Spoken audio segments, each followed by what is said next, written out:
نعرہ تکبیر، نعرہ تکبیر، نعرہ رسالت، نعرہ رسالت، نعرہ حیدری۔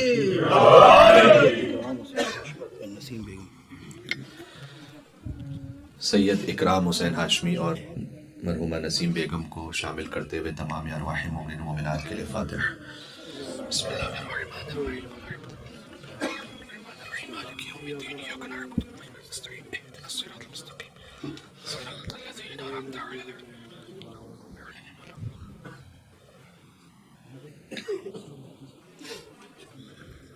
ان اللہ وملائکتہ یصلون علی النبی یا ایھا الذین آمنوا صلوا علیہ وسلموا تسلیما۔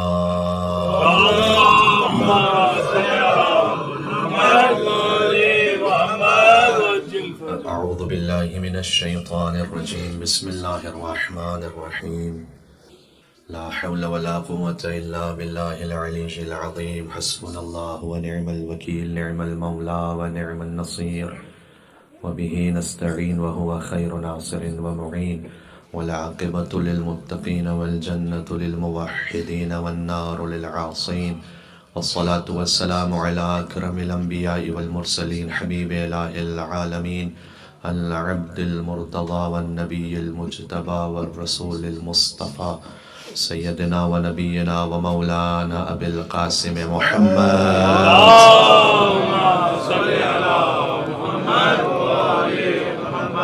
وعلى آله الطيبين الطاهرين المعصومين المظلومين المنتجبين المنتخبين الميامين، سيما بقية الله في الأراضين.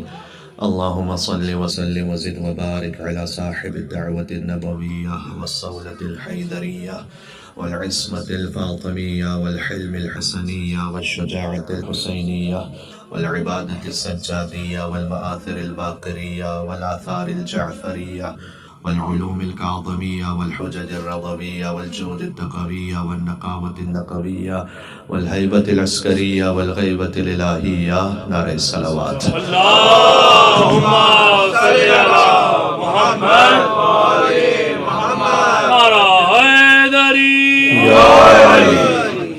رحمة الله على محبيهم واللعنة الدائمة على أعدائهم أجمعين۔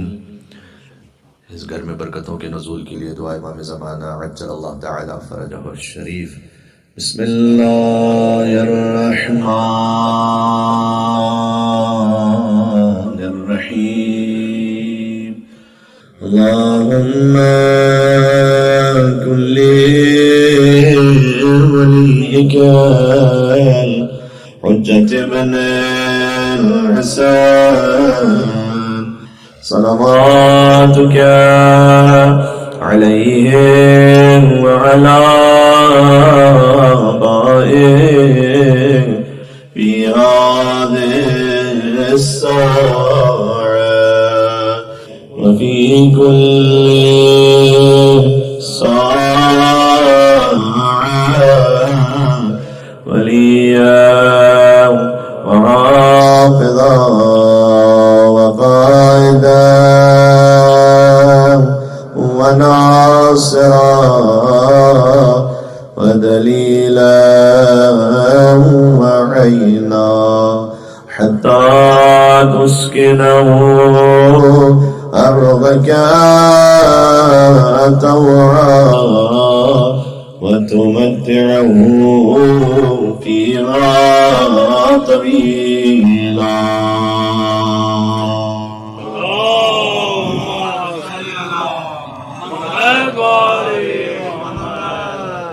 أما بعد، فقد قال الله الحكيم في كتابه المجيد، بسم الله الرحمن الرحيم، وإذ قلنا للملائكة اسجدوا لآدم فسجدوا إلا إبليس أبى واستكبر وكان من الكافرين، نار الصلوات۔ اللهم صل على محمد وآل محمد۔ مؤدبانہ التماس ہے کہ تھوڑا سا ایک قدم آگے تشریف لے آئیے گا تو جو مومنین باہر تشریف فرما ہے وہ بھی یہاں فرش ادا پہ شامل ہو جائیں گے، نعرہ الصلوات۔ اللہم صل علی محمد وآل محمد۔ ایک اور صلوات کا سہارا دے دیجیے گا۔ اللہم صلی علی محمد و آل محمد.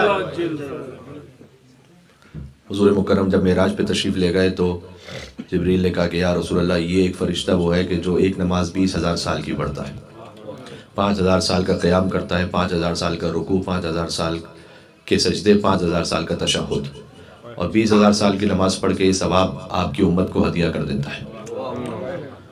حضور نے فرمایا کہ جب میری امت میں کچھ لوگ ایک جگہ جمع ہو جائیں اور مجھ پر اور میری آل پر ایک مرتبہ درود بھیجیں تو اللہ اس کی 20,000 سال کی نماز سے زیادہ ثواب ان صلوات بھیجنے والوں کو عطا فرما دیتا ہے.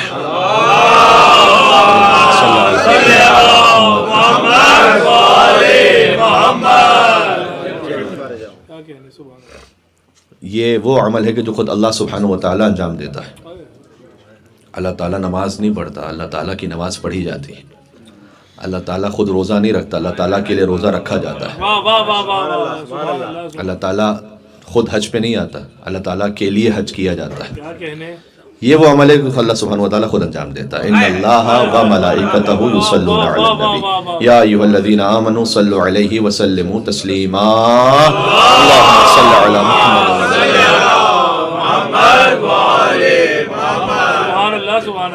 اس وضاحت کے ساتھ کہ اللہ تعالیٰ بطور عبادت اس سے نہیں کر رہا ہوتا. اللہ تعالیٰ کسی کی بھی عبادت نہیں کرتا، لیکن اللہ سبحانہ و تعالیٰ اپنی خاص الخاص رحمتوں کا نزول فرماتا ہے محمد و آل محمد پر یعنی لمحہ بلمحہ ہے.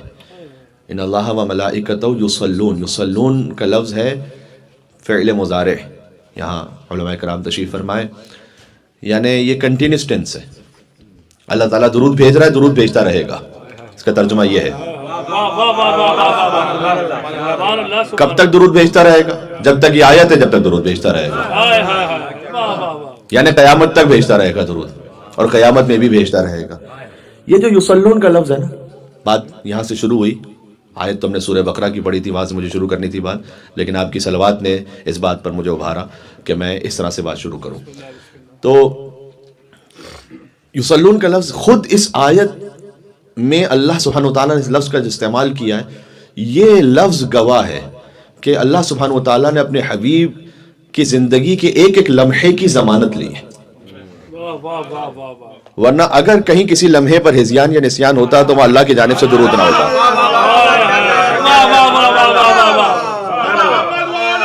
بات سمجھ میں آ رہی ہے؟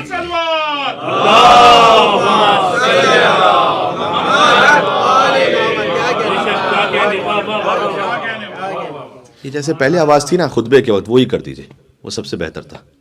ایک مل کے صلوات بھیجیے گا. اللہم صلی علی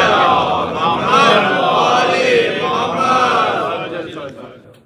ورنہ یہاں تناقض لازم آتا ہے کہ ایک لمحے کے لیے اگر نعوذ باللہ صد نعوذ باللہ من ذالک حضور سے کوئی تصور کرے کہ ان سے کوئی خطا ہو گئی، حضور کو چیز بھول گئے، اور اللہ تعالیٰ اس لمحے پر صلوات بھی بھیج رہا ہے اپنے حبیب پر. یہ ایک ایک لمحے کی ضمانت اور گارنٹی لی اللہ سبحانہ و تعالیٰ نے اپنے حبیب کے لیے کہ اللہ تعالیٰ بھیج رہا ہے اور بھیجتا رہے گا ہمیشہ. درود محمد اور آل محمد پر. یہاں آیت میں حضور کا ذکر ہے، اور حضور نے فرمایا، جلال الدین سیوطی نے اس حدیث کو لکھا ہے، لا تصلوا علیہ صلاۃ البطرہ، کہ مجھ پر دم کٹی صلوات نہ بھیجنا. لا تصلوا علیہ صلاۃ البطرہ. اور حضور نے فرمایا کہ صلاۃ بطرہ یہ ہے کہ اللہم صلی علی محمد و تم سکون، کہ تم درود بھیجو مجھ پر اور رک جاؤ. یہ جو بعض اچھا ایسا تو کوئی نہیں پڑھتا اللہم صلی علی محمد کہہ کے رک جاتے ہیں، لیکن آپ نے دیکھا ہوگا کبھی کبھار مومنین بھی غلطی میں کام کر لیتے ہیں جو کہ احتیاط کرنی چاہیے، اور بعض لوگ عمدن یہ کام کرتے ہیں. حضور صلی اللہ علیہ وسلم نے ارشاد فرمایا، آپ ان سے کہیں گے وعلیہ وسلم تو تکلیف ہوتی ہے بولتے ہوئے. حضور صلی اللہ علیہ وسلم، حضور صلی اللہ علیہ وسلم نے ارشاد فرمایا شارٹ فارم. تو یہ حضور نے فرمایا کہ مجھ پر تم درود بھیجو اور میری آل پہ درود نہ بھیجو، یہ صلاۃ بطرہ ہے. بطرہ کا مطلب جانتے ہیں کیا؟ ابھی ایک لفظ میں واضح ہو جائے گا. بطرہ اسی روٹ ورڈ سے جس سے ابتر ہے.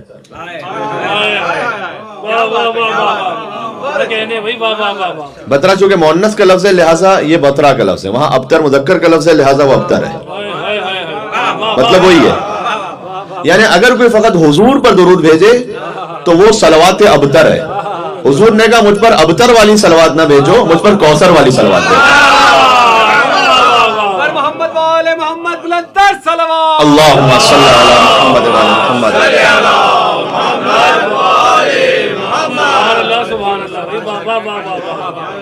اس سے بہت سارے آپ کے عقیدوں کا بھی اظہار ہوتا ہے اور اس کا بڑا گہرا تعلق بنتا ہے پھر آگے ان تمام معاملات سے کہ جب آل محمد وہ ہیں کہ جن پر درود بھیجا جائے۔ آدم علیہ السلام کا جو حوا علیہ السلام علیہ کا جو مہر قرار پایا اور آدم علیہ السلام نے اسے ادا کیا، وہ 10 مرتبہ درود تھا محمد علیہ محمد پر۔ روایت میں حضرت آدم علیہ السلام کے پاس تو کچھ تھا نہیں کہ وہ مہر میں دیتے، لے آئیے ورنہ کوئی اور چیز ہے مہر میں تو لے آئیے سامنے، کوئی اس وقت فیکٹری بن گئی ہو، کوئی بلڈنگ بن گئی ہو، کوئی اور چیز ہو۔ روایت میں ہے کہ 10 مرتبہ حضرت آدم علیہ السلام نے درود بھیجا۔ سوال یہ ہے کہ جب آل محمد پر اس زمانے میں درود تھا تو کیا آل محمد کا وجود نہیں تھا؟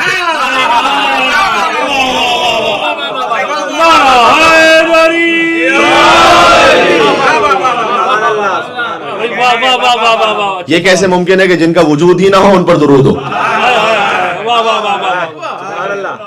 تو اس ایک درود سے آپ ہزارہا معاملات کو آگے حل کر سکتے ہیں۔ بڑی روحانیت، بڑی معنویت ہے اس ذکر میں، اور میں اس پہ بہت زیادہ تفصیل میں اگر چلا گیا تو پھر بہرحال مجھ جیسا ایک طالب علم بھی کئی مجالس اس پر ہو سکتی ہیں، کہ میں فقط آپ کی اور اپنی تشویق کے لیے ایک بات کہہ دوں۔ ملا شیخ علی معصومی حمدانی، ان کا طریقہ تھا کہ وہ اپنے گھر میں مجلس عزا منعقد کرتے تھے ہر امام کی شہادت پر، چونکہ گھر میں مجلس عزا منعقد ہو رہی لہٰذا میں جملہ کہہ رہا ہوں۔ ہر امام کی شہادت پر چاہے مختصر 10 افراد آئیں، وہ اپنے گھر میں مجلس عزا منعقد کرتے تھے۔ گھر کے قریب مسجد تھی، مسجد سے لوگ نماز پڑھ کے آ جاتے تھے، ان کے گھر پہ ذکر ہوتا تھا، اس کے بعد نیاز میں چائے تقسیم ہوتی تھی، اور جب یہ نیاز تقسیم ہو رہی ہوتی تھی تو اس وقت وہ کچھ موعظہ نصیحت فرماتے تھے۔ تو ایک عزادار جو ان کی مجلس میں شریک ہوتے تھے، ان کے وجود سے خاص قسم کی خوشبو آتی تھی، تو محسوس کیا جا سکتا تھا کہ دنیا کے کسی پرفیوم کی خوشبو نہیں ہے۔ تو ایک دن انہوں نے روک لیا، اسے کہا کہ آپ مجھ سے بعد میں مل کے جائیے گا۔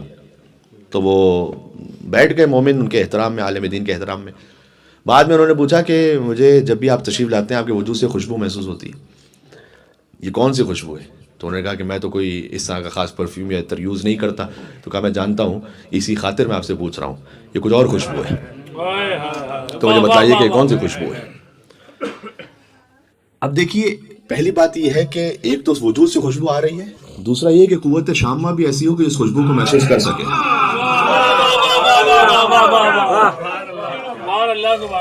حضرت یوسف کا جب کرتا آ رہا تھا نا، تو قرآن میں ہے کہ یعقوب کہتے ہیں کہ مجھے اپنے بیٹے کی خوشبو آ رہی ہے۔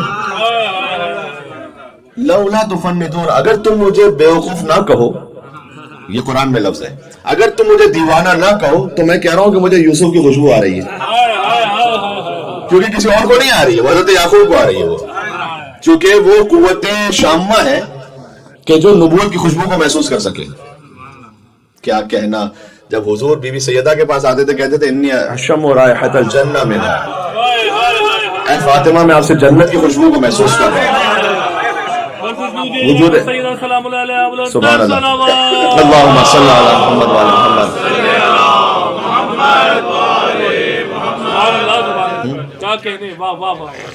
تو ایک تو یہ کہ بی بی کے وجود اطہر کی یہ خوشبو ہے، دوسرا یہ کہ نبوت کے مشام میں وہ خوشبو محسوس ہو رہی ہے۔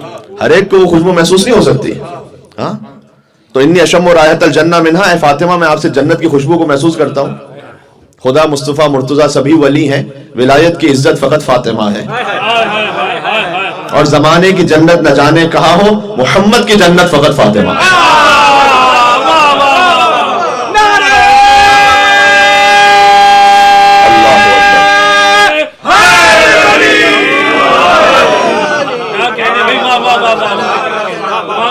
بات محسوس ہو رہی ہے؟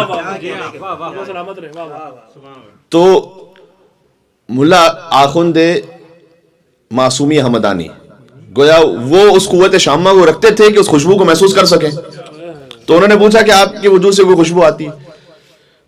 تو انہوں نے کہا کہ وہ جو عزادار تھے انہوں نے جواب دیا کہ شاید یہ بات ہے چونکہ میں کثرت سے صلوات بھیجتا ہوں، تو ایک بار میں نے عالم خواب میں رسول اللہ صلی اللہ علیہ وآلہ وسلم کو دیکھا. اللہم صلی علی محمد وعلی محمد.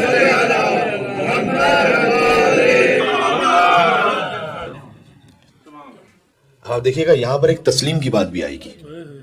زبان سے ایک ذکر ادا کرنا اور ہے، اس کے بعد دل میں تسلیم ہونا. ذرا غور کیجئے گا آیت پہ، ذرا غور کر لیں پہلے. ان اللہ و ملائکتہ یصلون علی النبی، اللہ اور اس کے ملائکہ صلوات بھیجتے ہیں نبی صلی اللہ علیہ وآلہ وسلم پر. یصلون کا لفظ ہے اللہ کے لیے اور ملائکہ کے لیے صلوات. یا ایھا الذین آمنوا، اے ایمان والوں، صلوا علیہ، تم بھی صلوات بھیجو. آیت یہاں رک جاتی ہے، آگے ایک اور لفظ ہے وسلموا تسلیما. اللہ سبحانہ و تعالیٰ کے لیے جو لفظ ہے وہ ایک ہے یصلون، ہمارے لیے دو الفاظ ہیں. یا ایھا الذین آمنوا صلوا علیہ، صلوات بھیجو، وسلموا تسلیما، صلوات بھیجو اور سر تسلیم خم ہو جاؤ. اس صلوات کا اختتام، اس کا جو نتیجہ ہے وہ آل محمد کے سامنے تسلیم ہے. دل جھک جائے، روح جھک جائے، تب یہ صلوات اس وجود میں خوشبو میں جو ہے وہ ایجاد کر دیتا ہے. سر تسلیم خم. ابھی ہم آ رہے تھے بعض مومنین کے ساتھ. اب یہاں تو ایک جگہ سے دوسری جگہ آنے کا مطلب یہ ہے کہ تقریباً آپ ایک شہر سے دوسرے شہر جا رہے ہیں، تو اچھی خاصی گفتگو ہو رہی تھی. تو اس میں ایک بات یہ آئی کہ انہوں نے کہا کہ مولانا صاحب ہم مدرسے میں بچوں کو پڑھاتے ہیں تو بچے مختلف سوالات کرتے ہیں. اس میں سے مثلا ایک سوال یہ ہے کہ چہلم جب ہم امام حسین السلام کا مناتے ہیں تو چہلم کیوں 40 ڈیز میں، کیوں 45 میں نہیں ہوتا چہلم، کیوں 35 میں نہیں ہوتا چہلم؟ تو اس پہ ہم نے یہی گزارش کیا کہ اس کی جو بھی مصلحت ہے وہ تو اللہ تعالیٰ جانتا ہے. مثال کے طور پر تسبیح حضرت سیدہ سلام اللہ علیہ 34 ٹائمز اللہ اکبر، 33 ٹائمز سبحان اللہ اور 33 ٹائمز الحمدللہ. تو کیوں 34 ٹائمز ہے، کیوں 35 نہیں ہے؟ چھوٹی سی مثال دیتا ہوں. آپ ایک نمبر ڈائل کر رہے ہیں 0451586، آپ نے کہا 5 سے ایک بڑھا دوں، 6 کر دوں، وہ کہیں اور لگے گا، وہاں نہیں لگے گا جہاں جانا چاہیے.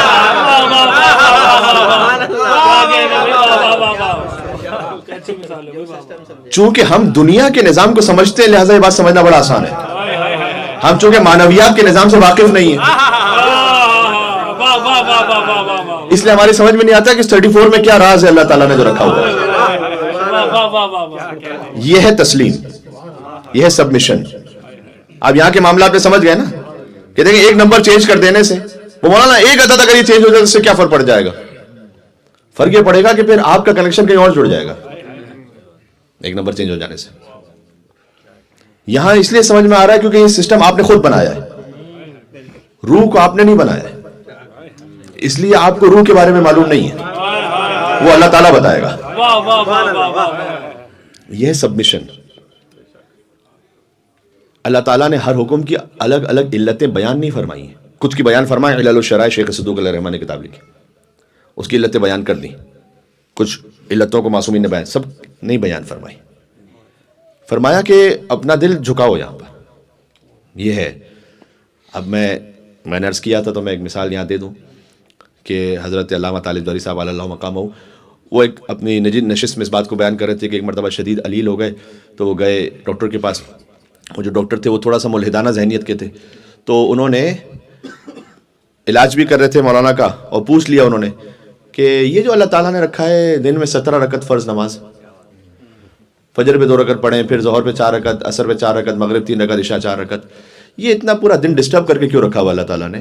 ایک ساتھ یہ ہوتا کہ کبھی بھی کہہ دیتا اللہ تعالیٰ کو 17 رکعت چاہیے نا، جیسے ہم آپس میں بات کرتے ہیں نا، بھائی آپ کو یہ چاہیے نا، مل جائے گا آپ کو. تو اللہ تعالیٰ کو 17 اللہم صلی علی محمد وعلی محمد، اللہ تعالیٰ کو 17 رکعت چاہیے نا. تو اللہ تعالیٰ کہہ دیتا بھائی پورے دن میں مجھے یہ چاہیے، اب جب مرضی ہو پڑھ لو. تو ہم اپنے کام بھی نمٹا لیتے، اپنی مرضی سے پڑھ بھی لیتے، سونے اٹھنے کا ٹائم بھی اپنی مرضی سے ہو جاتا. یہ تو سارا نظام ہی اللہ تعالیٰ نے اپنے حساب سے جو ہے وہ، اب میں لفظ کہہ رہا ہوں کہ پورے ڈسٹرب کر کے رکھ دیا کہ اتنے بجے اٹھو، یہ کرو، دن میں جاب چھوڑو، چاہے 10 منٹ کے لیے صحیح بزنس چھوڑو، نماز پڑھو، پھر رات میں پھر نماز پڑھو. تو نے کہا میرا پہلے علاج کیجئے، میں آپ کو بتاتا ہوں.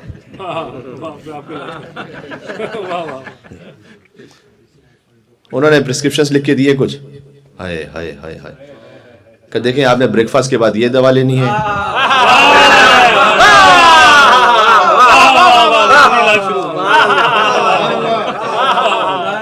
بریک فاسٹ کے بعد یہ لینی ہے، لنچ کے بعد یہ لینا ہے. ڈاکٹر صاحب تشریف فرمائے ماشاء اللہ. تو اور ماشاء اللہ کمیونٹی کے اور بھی ڈاکٹرز یہاں پر موجود ہیں میرے خیال میں. تو بہت اچھی سامنے کی مثال ہے. اور ڈنر کے بعد آپ نے یہ دوا لینی ہے. تو کہتے علامہ صاحب میں نے ان سے پوچھا کہ اچھا یہ میں اپنی مرضی سے جب موڈ ہو تو ایک ساتھ 6 گولیاں لے لوں ابھی بھی دن میں؟ علامہ صاحب ہرگز یہ نہیں کیجیے گا، بڑا آپ کو نقصان ہو جائے گا، الٹا بڑا ڈینجرس ہے آپ کے جسم کے لیے. ایک مل کے سلوات دے دیں، نام ہے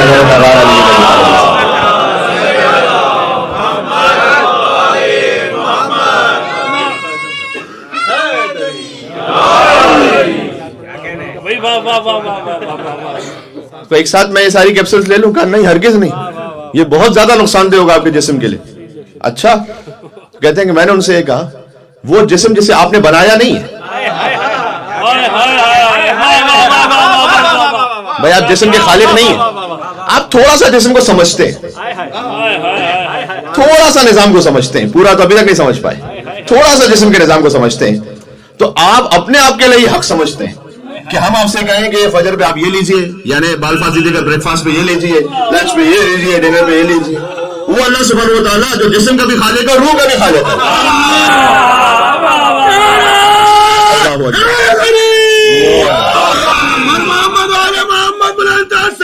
اللہم صلی علی محمد وعلی محمد.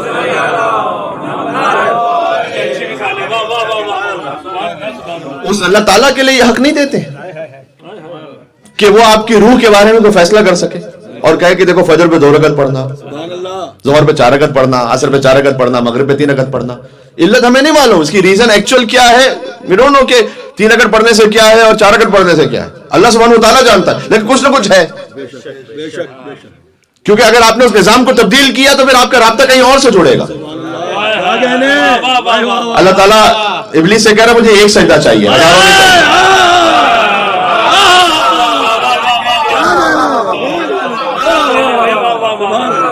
اللہ تعالیٰ کہہ رہا ہے مجھے ہزاروں سجدے نہیں چاہیے، یہ ایک سجدہ چاہیے، یہ ایک جو آدم کے سامنے یہ چاہیے. اب پروردگار اس کو تو چھوڑ دے، میں 25,000 اور سجدے کروں گا. فخرج میں انک رجیم، گیٹ آؤٹ، تم مردود ہو، تمہیں تسلیم نہیں ہے. سبحان اللہ. یہ یہاں پر بھی ہو سکتا ہے موجود ہوں. سب سے پہلے تو ہر ایک کے لیے اپنے بچوں کی ذمہ داری بنتی ہے، اور پھر اگر مدرسے کے ٹیچرز یہاں موجود ہیں تو ان سے جو میری مؤدبانہ ریکویسٹ ہے وہ یہ ہے کہ آپ عقائد پڑھا رہے ہیں، آپ فقہ پڑھا رہے ہیں، آپ تاریخ پڑھا رہے ہیں، آپ اخلاق پڑھا رہے ہیں، آپ ان موضوعات میں جو اصل روح ہے نا، تسلیم پروردگار ہونا، اس کو اگر کہیں بچوں کے دل و دماغ میں اتار سکے کہ بیٹا ضروری نہیں کہ آپ کو ہر شے کی لاجک سمجھ میں آ جائے گی، اور اگر آپ کو سمجھ میں آ گئی تو ہو سکتا ہے بعد میں وہ باطل ہو جائے. مثال دے رہا تھا جیسے بیکن حرام ہے شریعت اسلام میں. بعض لوگوں نے، ریسرچرز نے اس کی علت یہ لکھی تھی کہ اس میں فلاں قسم کا ایک ایسا مثلا کیمیکل یا مادہ ہوتا ہے کہ جو ہیومن باڈی کے لیے نقصان دہ، اس لیے اللہ تعالیٰ نے حرام رکھا ہے. تو کیا یہ امام نے بتلائی تھی یہ ریزن؟ نہ، آپ بعد میں مشکل میں گرفتار ہو جائیں گے، اس لیے کہ بعد میں کوکنگ ٹیکنیکس ایسی آ گئی کہ وہ جو کیمیکل ہے ہم نے بند کر دیا، جلا دیا، اب کوئی نقصان دہ نہیں ہے، تو اب آپ کھا لیں گے کیا؟ آپ یہ کہہ سکتے ہیں this can be one of the reasons. اصل بات کیا ہے؟ اس لیے کہ اللہ تعالیٰ نے کہا ہوا ہے. یار یہ میڈیسن کیوں کھا رہے ہیں، آپ کو سمجھ میں آ رہا ہے کیا؟ نہیں، ڈاکٹر نے کہا ہوا ہے. اللہ تعالیٰ پر اتنا بھروسہ تو کر لو جتنا اپنے قریب پہ کرتے ہیں.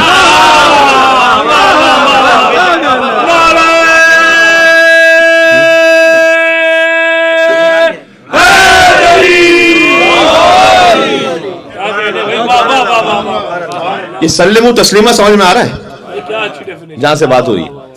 یا ایھا الذین آمنوا صلوا علیہ، تم درود و سلام بھیجو اپنے حبیب پر. سلم و تسلیمہ کا ایک مطلب سلام بھیجنا بھی ہے، ایک مطلب ہے تسلیم خم ہو جانا. فقط درود بھیج کر یہاں اکتفا نہ کرو بلکہ اپنا دل جھکاؤ، تسلیم خم ہو جاؤ جو وہاں سے آ جائے. میں آپ سے ریورس بات کہہ رہا ہوں. فرض کیجئے کہ کوئی ریسرچ آ جائے کہ میوزک بہت اچھا ہے آپ کی سول کے لیے, بچوں کے ایجوکیشن کے لیے, ہو سکتا ہے ریورس کوئی ریسرچ آ جائے جو اللہ تعالیٰ نے حرام کیا ہوا ہے وہاں سے ریسرچ ہے یہ تو بہت اچھا ہے آپ کے لیے. آپ کہیں گے بھائی میرا کلمہ یہ نہیں ہے لا الہ الا اللہ سائنٹسٹ رسول اللہ, میرا کلمہ یہ لا الہ الا اللہ محمد رسول اللہ. میں دین کے معاملے میں اور اپنی دنیا کے ہر معاملے پر اعتماد کروں گا شریعت محمدی پر. جہاں انہوں نے خود مجھے اجازت دی ہے کہ میں دنیا کے کسی معاملے میں کہیں رجوع کر لوں میں رجوع کر لوں گا, جہاں انہوں نے مجھ سے کہا کہ آپ نے یہ کرنا ہے میں وہ کروں گا. یہ تسلیم ہونا. قبلہ تبدیل ہوا, سیقول الصفا ما ولاهم عن قبلتهم التي كانوا عليها. یہ ان قریب بیوقوف لوگ یہ کہیں گے کہ مسلمانوں کو کیا ہو گیا کہ قبلہ تبدیل کر کے بیٹھے ہوئے. اس کی ریزن ہے, لاجک تو ہے کہ وہ یہودی ٹونٹ کرتے ہیں مسلمانوں پر کہ آپ کا تو اپنا الگ سے قبلہ ہی نہیں ہے, آپ نے تو ہمارے قبلے کی طرف رک کر کے نماز پڑھی ہوئی ہے. لیکن اللہ تعالیٰ نے قرآن میں ریزن کیا دیا, لنعلم من يتبع الرسول, ہم یہ دیکھنا چاہتے ہیں کہ ہمارے رسول کا اتباع کرنے والا جب ہمارے حبیب نے قبلہ تبدیل کیا تو تم نے بھی تبدیل کیا یا نہیں کیا؟ اس نے سوائے علی بن ابی طالب کے کوئی تھا نہیں. ذو قبلتین علی بن ابی طالب ہے.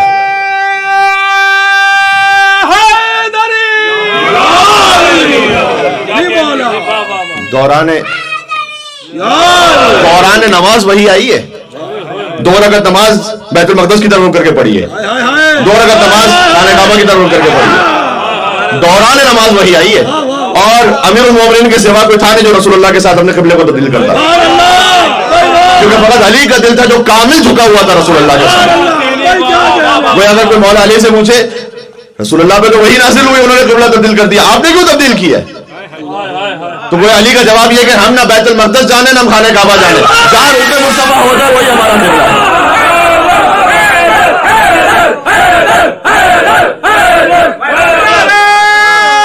یہ تسلیم. اللہ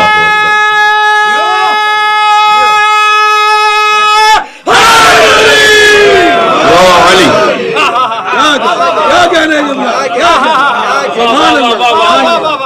یہ تسلیم سمجھ میں آ رہی ہے, یہ سبمیشن. یہ اگر ہمارے وجود میں آ جانا, یقین فرمائے کوئی ادھر ادھر سے شیطان آپ کو بہکا نہیں سکتا کہ یہ کیوں کر رہے ہو وہ کیوں کر رہے ہو.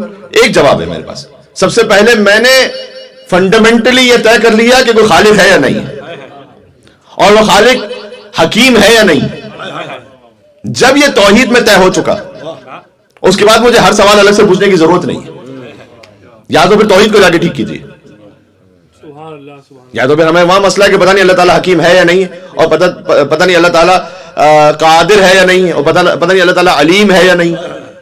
جب آپ نے طے کر لیا وہ علیم بھی ہے, حکمتوں کو جانتا ہے, ہم سے زیادہ ہمارے لیے اللہ سبحانہ و تعالی چاہتا ہے ہمیں کہ نجات پا جائیں اور کمال تک پہنچیں. تو اب جو اس نے کہا ہے وہ میں کر رہا ہوں, میری سمجھ میں آ رہا ہے یا نہیں آ رہا یہ بات کا معاملہ ہے. یعنی یقین فرمائیے گا کہ ایکچولی مسلمان کو ہونا چاہیے کہ I'm actually least bothered کہ مجھے ایک پہلی دفعہ سمجھ میں آ گیا کہ اللہ کا حکم ہے, اس کے بعد کسی اور کی بات آ رہی ہے نہیں آ رہی, کوئی اور ریسرچ ہے کیا نہیں ہے, I'm least bothered, ختم. سبحان اللہ. مجھے یہ بتلاؤ کہ قال الرضا کیا ہے, قال الجواد کیا ہے, قال الصادق کیا ہے, قال الباقر کیا ہے, باقی مجھے اور کوئی پرواہ نہیں ہے. جب انہوں نے کہہ دیا یہ حرام ہے تو پھر کوئی میری بہتری کے لیے کہا ہوگا. میں نے کہا نا کم از کم اتنا بھروسہ کریں جتنا آپ اپنے ڈاکٹر پہ کرتے ہیں, کم از کم اتنا بھروسہ کریں امام علیہ السلام پر. یہ میں بہت لیسٹ آپ سے گزارش کر رہا ہوں, ٹھیک ہے. تو عزیزان کریم بات کو تھوڑا آگے بڑھاؤں, واقعہ میں پورا کروں, اس کے بعد جس آیت کو میں نے پڑھا تھا ایک نقطہ پیش کرنا ہے مجھے, اس میں بات ختم کر رہا ہوں. کہ وہ انہوں نے سوال کیا اس عزادار سے کہ آپ کے وجود سے خوشبو آتی ہے. ملا شیخ معصومی حمدانی نے بھول گئے تھے تو میں آپ کو لے آیا واپس. خطیب کو یاد رکھنا پڑتا بات کہاں سے شروع ہوئی تھی. تو کہا میں سلوات بہت بیچتا ہوں, اور میں نے عالم خواب میں دیکھا کہ رسول اللہ صلی اللہ علیہ وسلم موجود ہیں, اور اللہم صلی علی محمد وعلی محمد اور لوگوں کا اجتماع ہے. حضور نے سوال کیا, یہ تسلیم کی منزل دیکھیں, حضور نے سوال کیا کہ تم میں سے کون ہے جو مجھ پر اور میری آل پر سب سے زیادہ درود بھیجتا ہے؟ کہتے ہیں بس میں مجمع میں موجود تھا, لیکن میں نے دل میں یہ خیال کیا کہ شاید ہو سکتا ہے کوئی مجھ سے بھی زیادہ درود بھیجتا ہو, اس لیے میں بیٹھا رہا. یہ ہے تسلیم, اپنے عمل پہ تکبر نہیں ہے.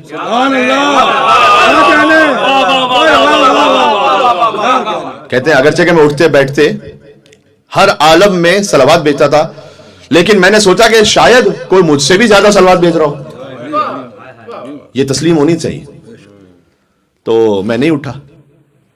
حضور نے دوسری مرتبہ پوچھا کہ تم میں کون ہے جو ہم پر سب سے زیادہ صلوات بھیجتا ہے؟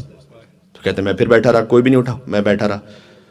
حضور نے تیسری مرتبہ پوچھا تو میں نے حضور سے یہ درخواست کی کہ یا رسول اللہ آپ خود ہی بیان فرما دیجیے, آپ خود یہ بیان فرمائیے کہ کون ہے کہ جو آپ پر سب سے زیادہ صلوات بھیجتا ہے. تو حضور نے کہا تم ہو, آؤ میرے پاس. کہ میں حضور کے حکم پہ اٹھا اور میں آیا حضور کے پاس, اور اللہ اکبر, اب یہ تردید میری جانب سے ہے کہ یا تو حضور نے پیشانی پر یا سینے پر بوسہ دیا یا سینے پر ہاتھ رکھ کر دعا دی. یہ حضور کے اس بوسے کا اثر ہے کہ میرے وجود سے خوشبو آنے لگی.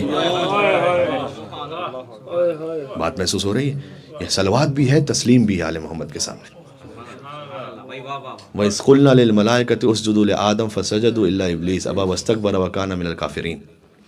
جب ہم نے ملائکہ سے کہا کہ سجدہ کرو آدم کو, تو سب نے سجدہ کیا سوائے ابلیس کے. ابا, انکار کیا, واستکبر, تکبر دکھایا. کہہ رہے پروردگار اور بھی جگہ ہے کیا؟ آ جائیے گا. اللہم صلی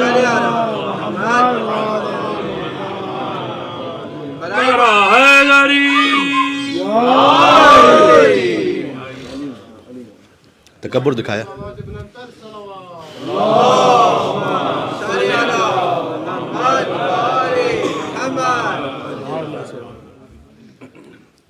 وَكَانَ مِنَ الْكَافِرِينَ. اب یہاں سن لیجئے گا, یہ جس کے دل میں تکبر ہے نا اللہ عز و جل کے سامنے, وہ کسی بھی کیفیت میں ہو سکتا ہے. اللہ تعالیٰ کہہ رہا ہے کہ مجھے عزاداری میں گریہ چاہیے.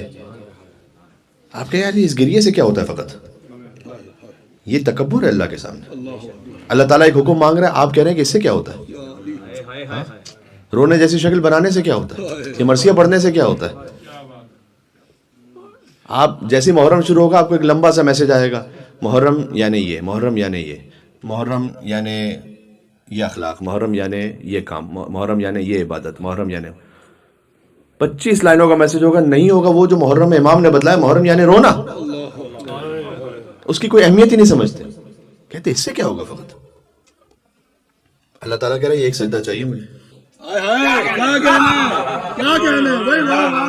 باقی جو 25 باتیں وہ لے جاؤ, یہ چاہیے مجھے, اذان میں یہ چاہیے. نہیں دل تسلیم ہو رہا تو ٹھیک ہے, پھر یہ تکبر ہے, ابا واسطہ یہ انکار ہے. کانا من الکافرین. اچھا میں ظاہر ابلیس کی بات کر رہا ہوں یہاں پر. کانا من الکافرین, اللہ نے کہا وہ تھا پرانا کافر.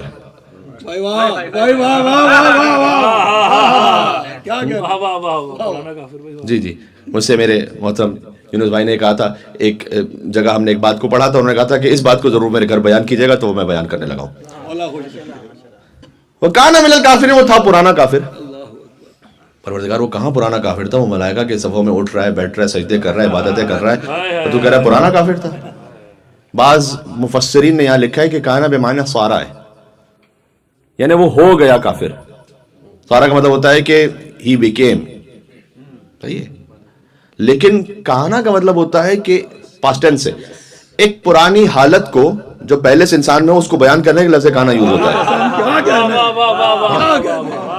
تو مفسرین یہاں پر پریشان ہو گئے کہ یہ تو پہلے کافر تو تھا نہیں, تو بعض مقامات پر کلام عرب میں کانا بمعنی سارا استعمال ہوتا ہے.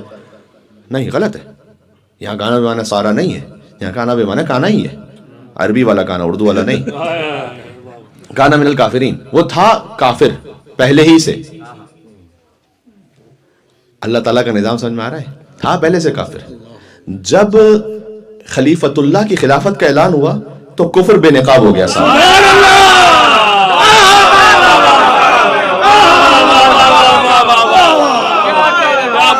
دشمن شبیر تیرے پیر پہ لانا، تیرے پیر پہ لانا، تیری ہمشیر پہ لانا، تیری ہمشیر پہ لانا، تیری شمشیر پہ لانا۔ نعرہ حیدری۔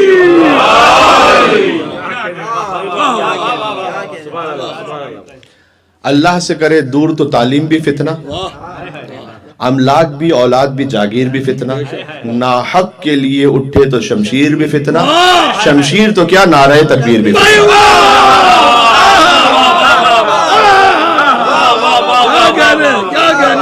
یہ اشعار مشہور ہے علامہ اقبال سے، جبکہ ہے نہیں ان کے، سرفراز بزمی صاحب کے اشعار ہیں، مشہور علامہ اقبال صاحب کے نام سے۔ بہرحال ایک چیز یہاں اور کہہ دوں، بہت اہم ہے، اس پہ ایک مجلس ہونی چاہیے پوری۔ آپ جب بھی کسی دین کے معاملے میں کسی بھی بات کو لینا تو اس کو اس کی صحیح سورس سے لیں۔ لا الہ الا اللہ کا کلمہ اس سے زیادہ صداقت والا کوئی کلمہ نہیں ہے، اس کو صحیح سورس سے لیں، قرآن سے لیں، حدیث سے لیں۔ سبحان اللہ۔ کیوں؟ اس لیے کہ اگر آپ نے لا الہ الا اللہ کا کلمہ ابلیس سے لیا نا تو وہ آپ کو کلمہ تو سکھلا دے گا لیکن خلیفۃ اللہ کا انکار کروا دے گا۔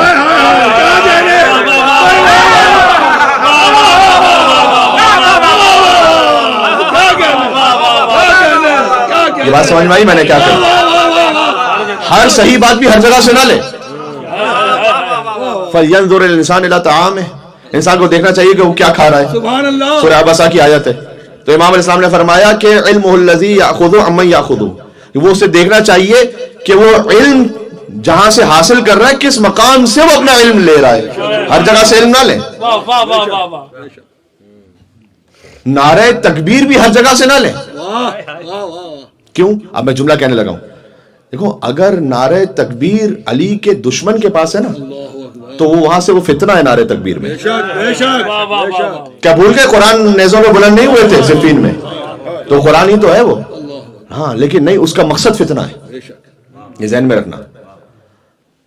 علی کے ہاتھ میں اگر ذوالفقار بھی ہے تو وہ اللہ کی رحمت ہے، کیونکہ فساد فی الارض ختم ہو رہا ہے۔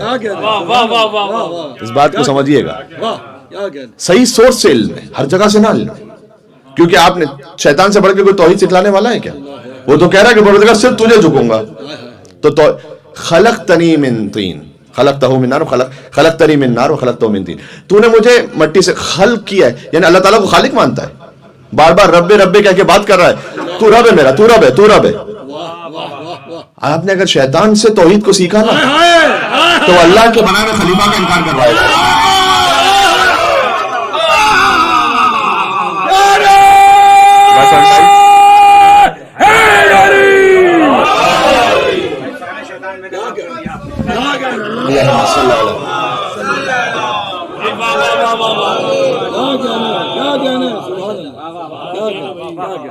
یہ اللہ کانا من الکافرین کا اللہ سمجھ میں آ رہا ہے، وہ تھا پرانا کافر، وہاں سے نہیں لینا اللہ کی توحید کو، وہاں سے عبادت کو نہیں لینا۔ یہ بات ابھی بڑی واضح لگ رہی ہے نا، ابلیس سے کون لے گا توحید کو؟ تو لے لیا نا علی کے دشمنوں سے لوگوں نے توحید لیا، انہوں نے اس نبوت میں انہوں نے ہذیان بھی پایا، نسیان بھی پایا، اس نبوت میں انہوں نے عیب بھی نکال لیے، اس لیے کہ سورس غلط تھا۔ لیا ہوتا علی بن ابی طالب سے۔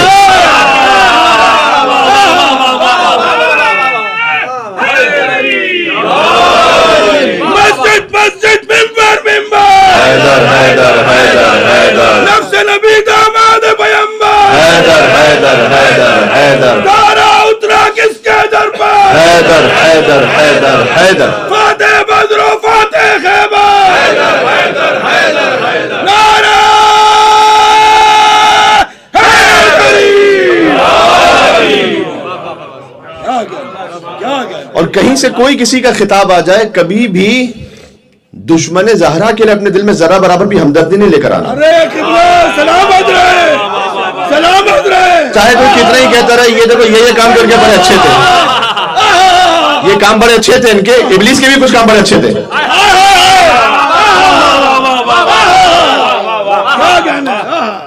کیا آپ ابلیس کے بارے میں تقریر ایسے کریں گے کہ ماشاءاللہ سجدے تو اس نے بڑے کیے تھے، صرف ایک یہ نہیں کیا تھا؟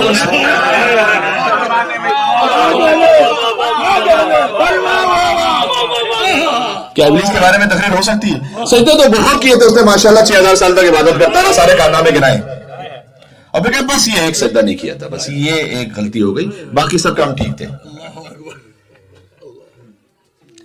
اللہ تعالیٰ نے یہ ابلیس کا ذکر کیوں کیا قرآن میں؟ ابلیس نے سجدہ نہیں کیا تھا تو میرا کیا تعلق ہے اس سے؟ اس نے حضرت آدم علیہ السلام کو سجدہ نہیں کیا تو میرا کیا تعلق ہے؟ کہ میں وہ آدم کے زمانے کا ابلیس بتا رہا ہوں نا، محمد کے زمانے کا ابلیس کو دیکھ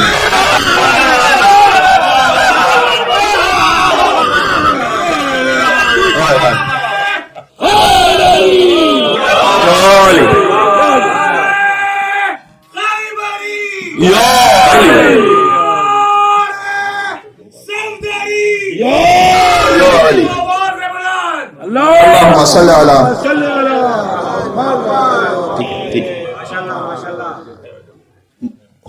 حضور پہ قرآن نازل ہوا ہے نا، کبھی ابلیس خود چیک کرنا، ذرا غور کیجئے گا، یعنی جب خلیفۃ اللہ کی خلافت کا اعلان ہوا حضرت آدم علیہ السلام کی خلافت کا، تب ابلیس کا کفر سامنے آیا، کہتا سجدہ نہیں، اس سے پہلے نہیں سامنے آیا تھا۔ ہو سکتا ہے کہ لوگوں کے کام بڑے اچھے ہوں گے، بظاہر میں اچھے کام کر رہے ہوں گے،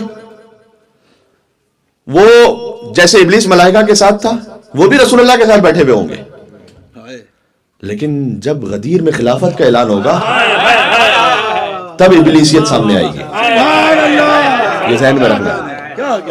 ہائے ہائے ہائے، پورا ہوا خدا کا ارادہ غدیر میں، مولائیوں کو مل گیا مولا غدیر میں، اترا ہوا ہے شیخ کا چہرہ غدیر میں، اترا ہوا ہے شیخ کا چہرہ غدیر میں، وہ نقلی نے دیکھا اصلی خلیفہ غدیر میں۔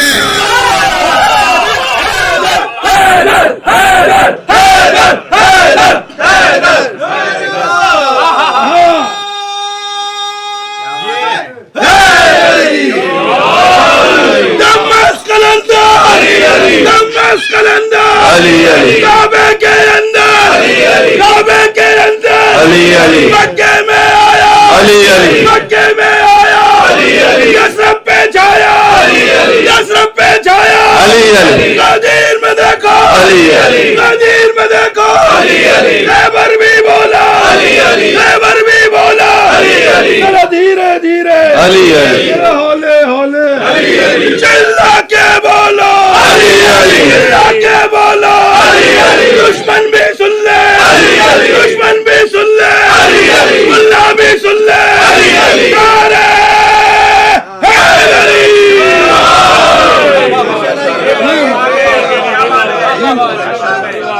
اللہم صلی علی محمد و علی محمد۔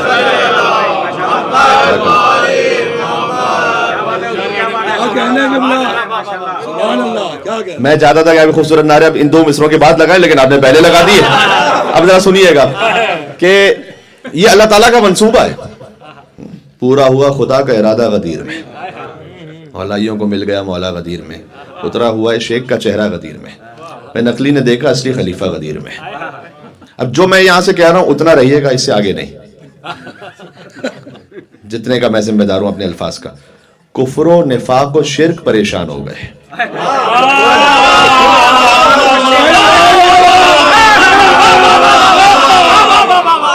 ابلیسیت کھل کے سامنے آ رہی ہے، مولائیوں کو مل گیا مولا غدیر میں، کبھی سناؤں گا تو سینے پہ سانپ لوٹ رہا تھا غدیر میں، پورا ہوا خدا کا ارادہ غدیر میں۔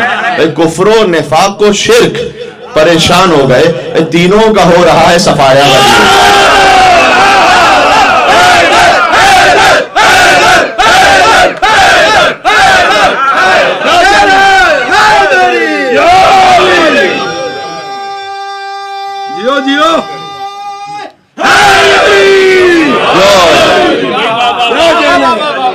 کفر و نفاق و شرک پریشان ہو گئے، تینوں کا ہو رہا ہے صفایا غدیر میں، مولائیوں کو مل گیا مولا غدیر میں۔ بہت اچھی اردو سمجھنے والے یہاں موجود ہے، بڑی ایک باریک لطافت ہے یہاں پر۔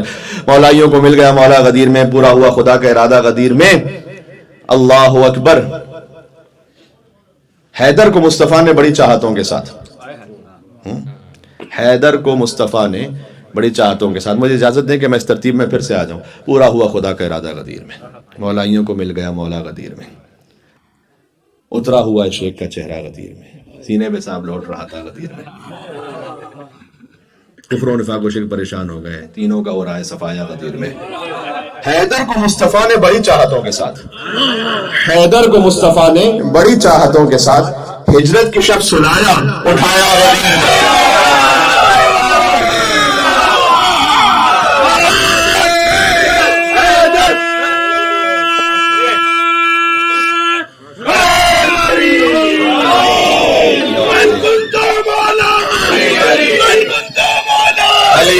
آدم کا مولا آدم کا مولا موسیٰ کا مولا موسیٰ کا مولا عیسیٰ کا مولا عیسیٰ کا مولا جبریل کا مولا جبریل کا مولا علی علی نعرہ حیدری یہ بات سمجھ میں آ گئی؟ ابا واستکبر وکان من الکافرین. یہ خیال کیجئے گا یعنی آج کی گفتگو کا خلاصہ کیا ہوا. بات شروع ہوئی تھی صلوات سے، سر تسلیم خم ہونے سے. اس عبادت کو ضرور رکھیں اپنی زندگی میں. 1000 مرتبہ صلوات بھیجنے کی خاص تاکید ہے. جب آپ کسی مشکل میں آئیں 1000 مرتبہ صلوات بھیجیں، اس کا اثر دیکھیں آپ. میں نے ایک مجلس میں عرض کیا تھا کہ بعض لوگ چاہتے ہیں کہ مولانا صاحب وظیفہ بھی کوئی ایسا بتا دیں کہ 5 منٹ میں ختم ہو جائے، اور وہ بھی کہتے ہیں مولانا صاحب آپ خود ہی کر لیجئے گا ہماری طرف سے تو بہتر ہے. تو یہ اپنی زندگی میں آپ نے جو کرنا ہے نا، آپ کی جو تلاوت قرآن ہے، آپ کی جو صلوات ہے، اس کا جو اثر ہے وہ کوئی اور سے نہیں آ سکتا ہے. یہ آپ نے خود اپنے لیے، اپنی اولاد کے لیے وقت نکالنا ہے. تو 1000 مرتبہ صلوات کا خاص اثر ہے. پھر میں نے عرض کیا کہ یہ صلوات آپ کی روح کو جھکا دیتی ہے محمد علیہ السلام کے سامنے. اللہ تعالیٰ نے اس کا اثر یہ رکھا ہے، آپ کی روح کمال کی طرف جھکتی ہے. اور آپ دین جہاں کہیں سے بھی لیں، جہاں کہیں سے بھی نہ لیں، حقیقت یہ ہے کہ آپ لیں اس صحیح سورس سے. سبحان اللہ سبحان اللہ. جب آپ نے صحیح سورس سے دین لیا ہے تب آپ دین کی پوری روح کے ساتھ اس پر عمل کریں گے، ادروائز کہیں نہ کہیں ڈیویٹ ہوں گے. اور اس خاطر ہے کہ میں نے مثال دی کہ اگر آپ یا کوئی بھی توحید کو اس کے غلط سورس سے لیتا ہے، مولا علی کے علاوہ کہیں اور سے آپ توحید لیتے ہیں، وہ سورس جو اللہ تعالیٰ نے رکھا ہوا ہے، تو سورس میں آپ جائیں گے. میں ایک جملہ کہوں اور یہ حقیقت پر مبنی، کسی پہ ٹونٹ نہیں ہے. دیکھیں صحیح بخاری کی توحید اور ہے، نہج البلاغہ کی توحید اور ہے. یہ سمجھ میں آیا آپ کو میں نے کیا کہا؟ توحید تو دونوں میں. کتاب البخاری کی توحید وہ ہے کہ جس میں اللہ اپنا پیر جہنم میں ڈالے گا، اللہ آپ کو قیامت میں نظر آئے گا. رسول اللہ سے پوچھا گیا کہ قیامت میں اللہ کو دیکھیں گے؟ کہا یہ جو چودھری کا چاند نظر آ رہا ہے نا، جیسے اتنا واضح، ویسے دیکھو گے اللہ کو. اگر اللہ کو ایسے دیکھیں گے تو جو نظر آ رہا ہے وہ تو محدود ہو گیا. کیا کہنے جو نظر آ رہا ہے وہ تو محدود ہو گیا، تو وہ اللہ کہاں سے رہا جو محدود ہو گیا؟ آپ کو یہ توحید یہاں سے نہیں لینی، آپ نے توحید لینی الحمدللہ الذی لا یبلغ مدحہ القائلون ولا یحصی نعمہ العادون ولا یؤدی حقہ المجتہدون. کوشش کرنے والوں کی رسائی نہیں کہ اس تک پہنچ سکیں. الذی لیس لصفۃ حد محدود ولا نعت موجود. اس کی کوئی تعریف ممکن نہیں ہے کہ کی جا سکے، اسے کسی حد میں لمٹ کیا جا سکے ممکن نہیں ہے. ولا وقت محدود ولا اجل ممدود فطر الخلائق بقدرت ونشر الرياح برحمت ودت بسخور میدان ارض. لائیے علی اور اولاد علی کے علاوہ توحید پروردگار کا ایسا بیان میں ماتھا ٹیک دوں گا اپنا. لائیے کوئی یہ توحید. اللہم صلی علی. بات واضح ہو گئی عزیزوں؟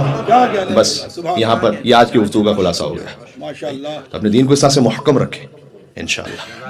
سبحان اللہ. اسی لیے دین میں ولایت کے ساتھ براءت ہے. بے شک سبحان اللہ. علی کو قبول کرو اور علی کے مقابلے پہ جو ہے اس کا انکار کرو، بے شک بے شک. تاکہ تم صحیح توحید تک پہنچو، بھائی واہ تاکہ صحیح رسالت تک پہنچو. کیا کہنے بھائی واہ. ورنہ اگر دونوں کو ساتھ ملا کر چلو گے تو یہ ملاوٹ ہوگی. پھر فرمایا، امام نے فرمایا، بات سے بات نکل رہی ہے، بس میں حدیث سنا رہا ہوں چونکہ امام کی حدیث میری زبان پر آ گئی. ایک تقریر میں نے کی تھی PSV میں جس کا عنوان تھا کہ جہاں جہاں ائمہ علیہ السلام نے فرمایا جو یہ کام کرے لیس منا، وہ ہم میں سے نہیں ہے، وہ کون سے کام ہے؟ اس کی پوری فہرست ہے، احادیث کی پوری فہرست ہے. لیس منا، امام نے کہا جو یہ کام کرے لیس منا، لیس منا. امانت میں خیانت کرے لیس منا، ٹھیک ہے. قطع رحمی کرے لیس منا، لیس منا، ہم میں سے نہیں، ہم میں سے نہیں، ہم میں.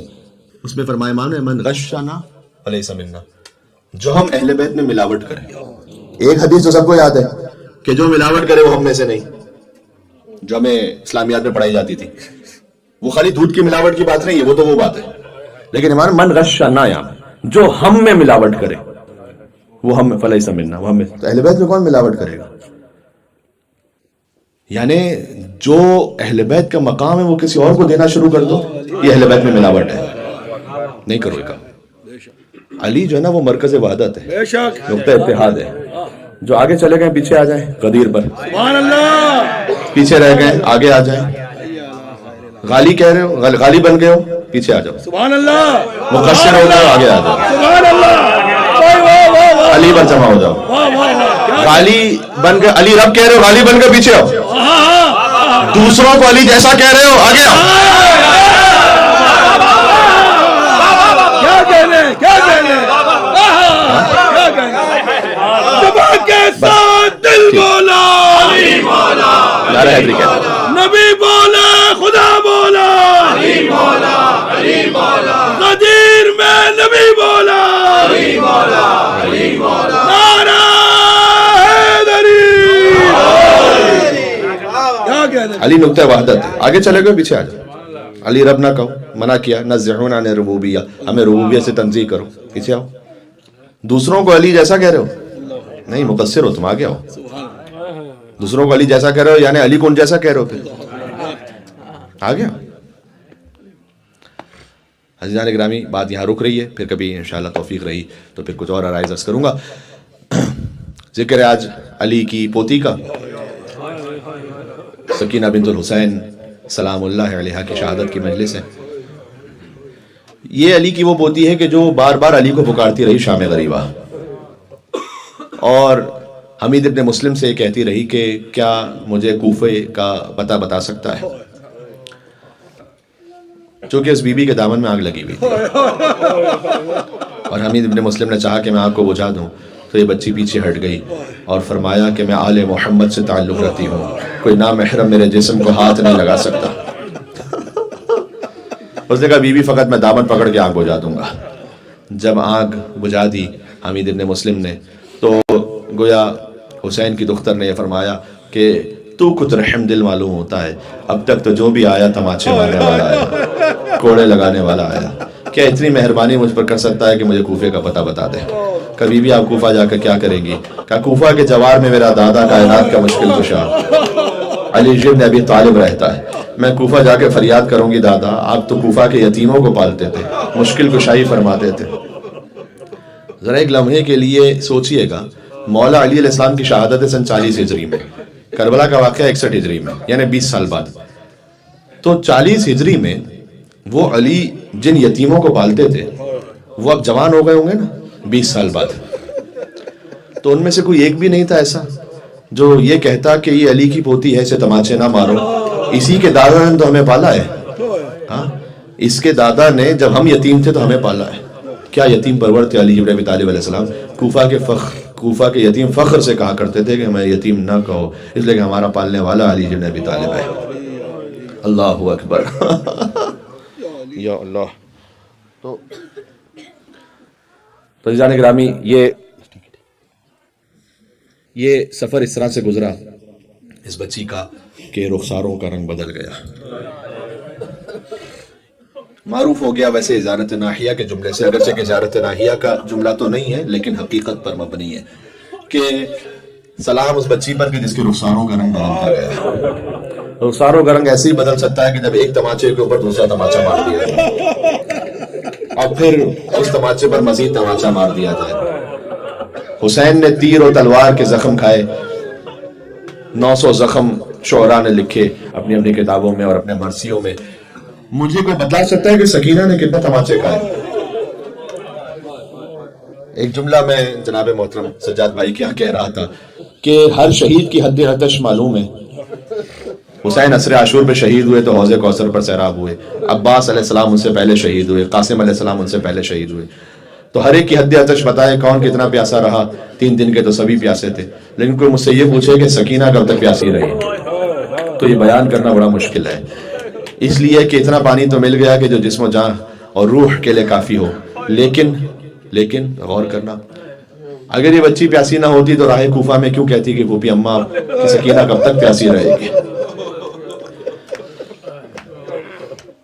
کوئی بھی شریف النفس انسان ہو تو اس کا دل, چاہے کسی کی بھی بیٹی ہے, دل تو لرز جائے گا نا کہ ایک بچی ہے کہ جو پیاسی ہے.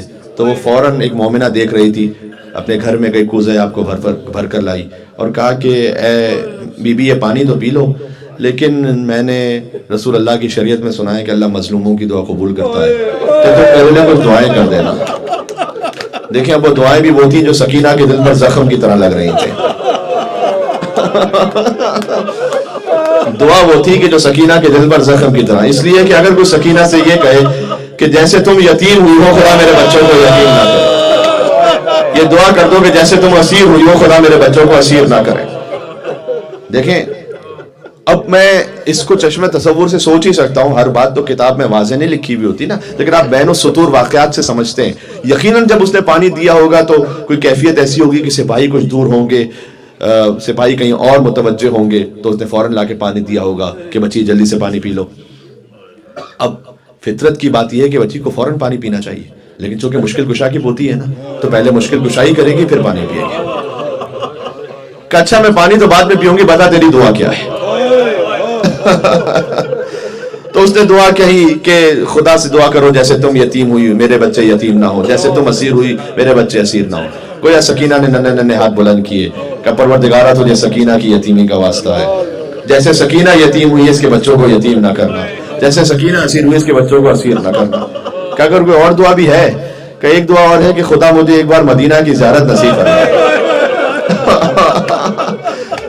زیارت کے لیے آپ تڑپتے ہیں نا کہ اللہ ہمیں کربلا لے جائے, اللہ ہمیں فاطمہ الزہرا کی قبر پر لے جائے, تو کہ مجھے مدینہ کی زیارت نصیب ہو جائے.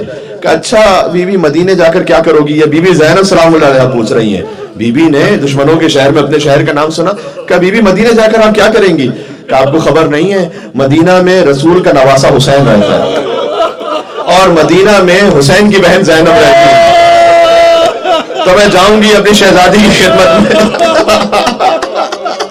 اللہ اکبر. کہ اچھا اپنی شہزادی کو دیکھے گی تو پہچان سکتی ہے کیا تم؟ کہ میں نے کئی مرتبہ بی بی کی خدمت میں حاضری دی ہے, تو میں کیسے نہ پہچانوں گی؟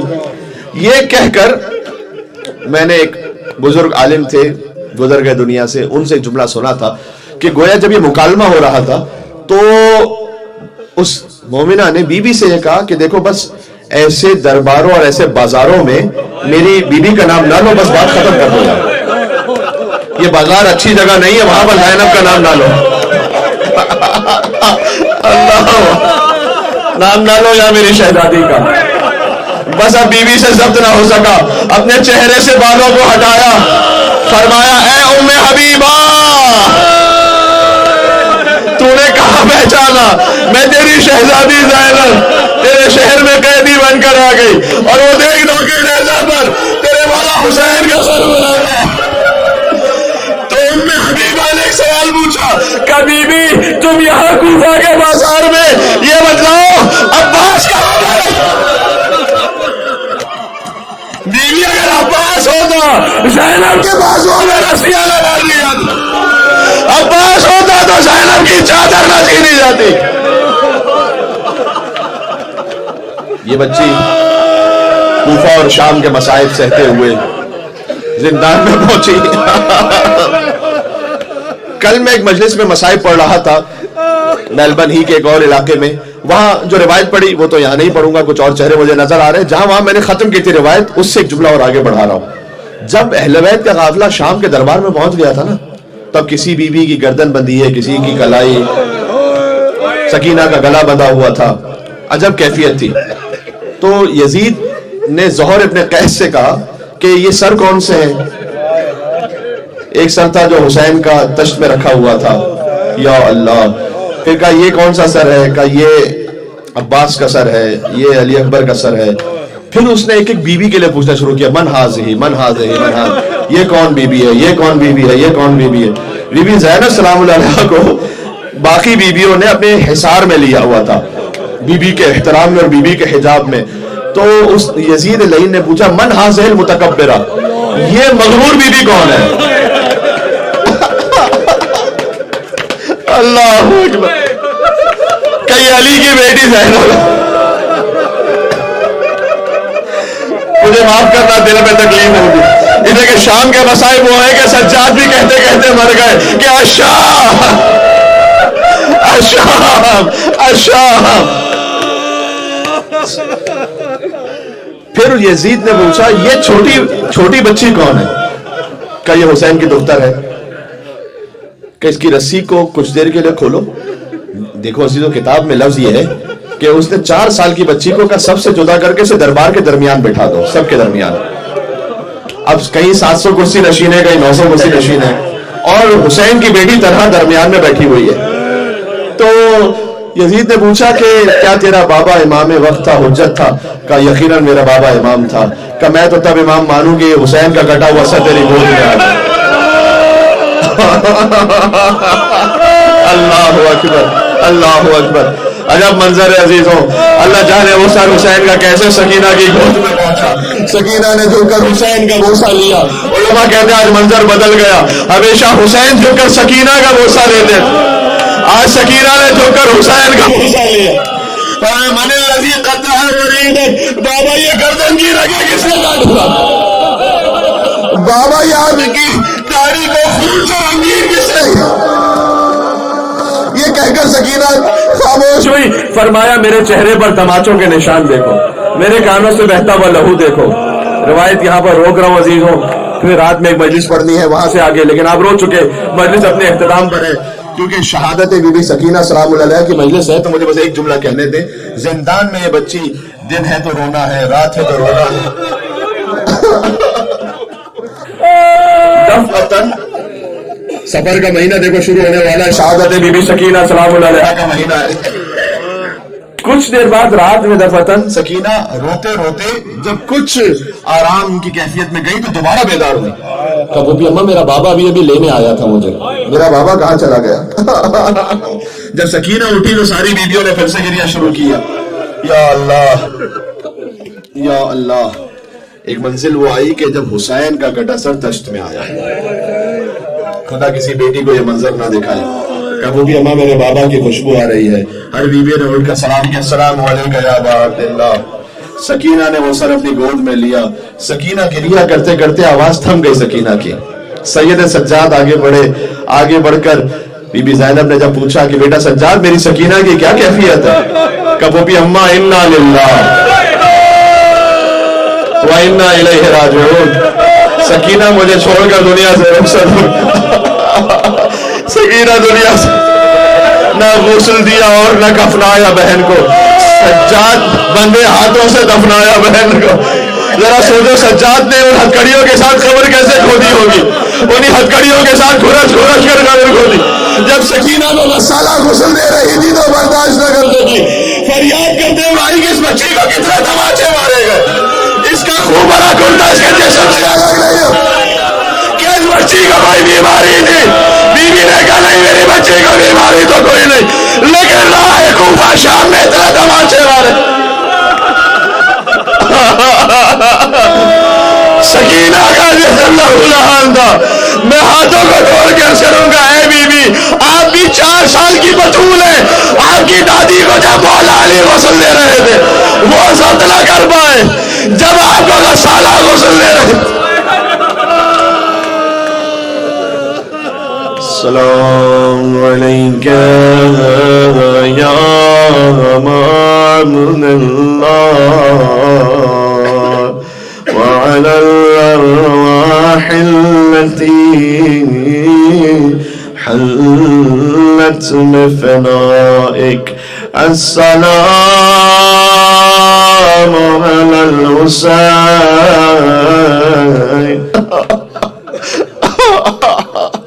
وعلى علي بن الحسين وعلى أولاد الحسين وعلى أصحاب الحسين. يا حسين يا حسين